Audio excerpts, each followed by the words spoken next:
Wolfsbane says, girl reached out to me from high school that wanted to hook up. A few texts later, and I figured out that she just assumed I was a dealer because I'm black. Damn. Wow. Damn. That's some real racism. Holy crap. Yeah, you sell drugs, right? Your name's You must Jaquan, be. right? Do you also play bass? I mean, come on. Yeah, of course. You rap, right? Yeah. Yeah. You play basketball? It's like, no, it's like, damn, son, that's pretty fucked up. That's so crazy.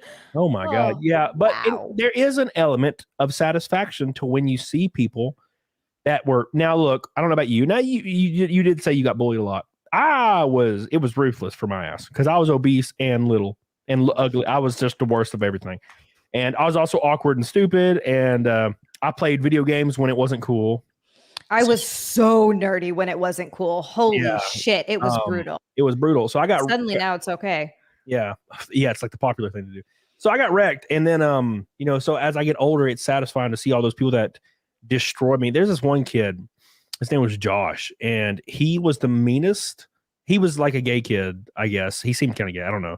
But he always hung out with all the popular girls, and he would always comment on my clothes and be like, "Oh my gosh, what are you wearing, bro?" And I'm like, "I don't know.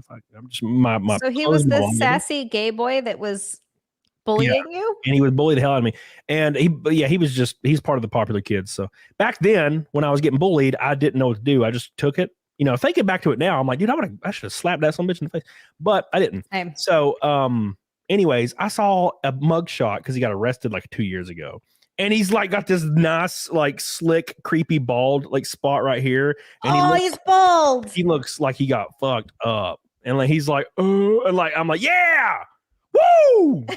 No, it is. It's the most amazing thing ever. Every time I see, because it's true, a lot of the girls, they have a few kids and they get fat. It's like they have 3 kids and they're huge. And there have definitely been a few girls that have like tried to add me as a friend, and I'll look back over their profile and I'm like, he. And they married the same guy that they were with in high school, and he's also balding, and you're just like, oh, that's missing a few teeth. It's fun to go down that rabbit hole sometimes. Oh man. Yeah. Man. If I'm ever feeling bad, I'll go to arrest.org and I'll just type in my county that I grew up in, and I'll just look at all the people that got arrested that I went to high school with. I wonder if my sister is that person for someone. I think about that sometimes because my sister is serving she's got like a 5 or 6 year sentence for for going ham. I mean, the girl stole a cop's car. She stole a car. She stole a cop's gun. She's riding around. Oh yeah, no, it's like she went on a meth-fueled rampage and just like too. It was meth. Yeah, I talked to her because she actually calls me from jail. I just sent her some pictures. She called me recently, and like for a long time, she wouldn't talk about her drug days. She wouldn't talk about her kids. She would never talk about any of that kind of stuff. And I finally just recently started getting stuff out of her. And at one point, because I moved to LA, my dad moved to LA, and then 3 months later, I moved there. And my dad was like, cool, how long are you visiting for? And I was like, I got a one-way ticket because I needed to get the hell out of Hawaii. It was, you get island fever. Everybody's doing the same shit. Kind of like, I was like, I need more. I need something else. I have to go. So I moved to LA. My sister stayed in Hawaii, and this was before we knew she was doing drugs. Like she was a recreational. She'd smoke weed and do coke occasionally. And of course, that kind of stuff. And drugs were never my thing. I tried them a few times and I was like, this is not for me. But anyway, she it was just that kind of stuff. So I leave, and at some point we find out that she is just methed out of her skull. Like first she gets kicked out, she gets evicted from her place, and we think like, okay, she's having a hard time. She needs some help with money. My dad helped her out with some money. I never in my wildest years would have thought she was like a crazy meth addict. Then she moves in with her aunt for a little while. Our aunt kicks her out. And then we're like, okay, that's weird because our aunt wouldn't just kick her out for no reason. Like she's a great woman. She took us in when we were kids after our mom died. And it was like, she's awesome. So she calls us one time. She video calls me and she's talking like a million miles an hour. And she's like, Zia, I got this great job. I won this monologue competition and I'm going to teach it at Princeton. It was like some Ivy League school. Yeah. And I was like, Sienna, you don't have a high school diploma.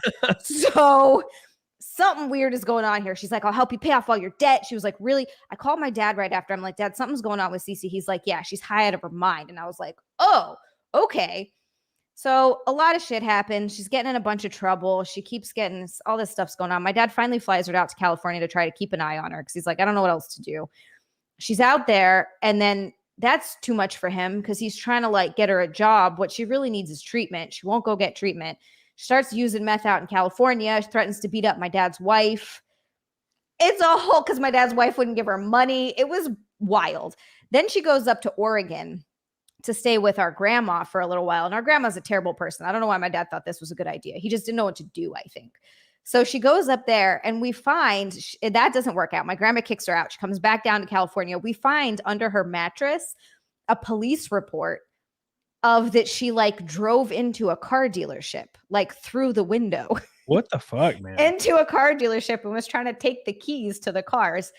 And she wouldn't talk about it. So none of us knew what actually even happened. I finally got her to spill the story for me.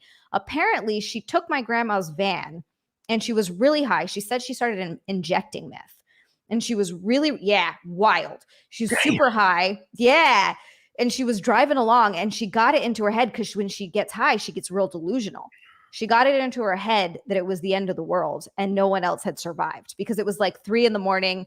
and there was fog everywhere. And she was like, I was running out of gas. And in my mind, I was like, oh, there's a car dealership. I'll just go take one of those cars because I got to survive. I got to keep going. So she rams into the front of one car dealership, but it has 2 doors.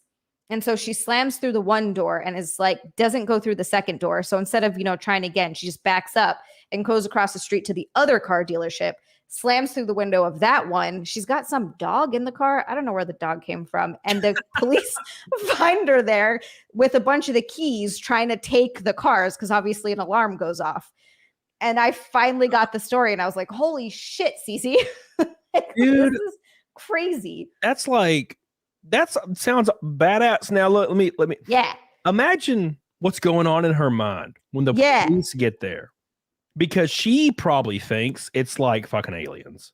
Yes. The world had ended, right? In her mind. Everyone was dead. In her mind, she was the last survivor. When the police show up, she's probably like, fuck! Like, it's aliens! Like, dude, that's crazy. That's a crazy story. Holy shit balls. So I'm finally like getting this stuff out of her because for a long time, it was like she got a DUI in California, but it wasn't alcohol. And then she was talking about how she was dating some FBI agent. She was like, Zia, my boyfriend's a CIA agent. I don't think that's real. But like, I'm finally starting to get these stories out of her because she's been clean for a while and she calls me all the time.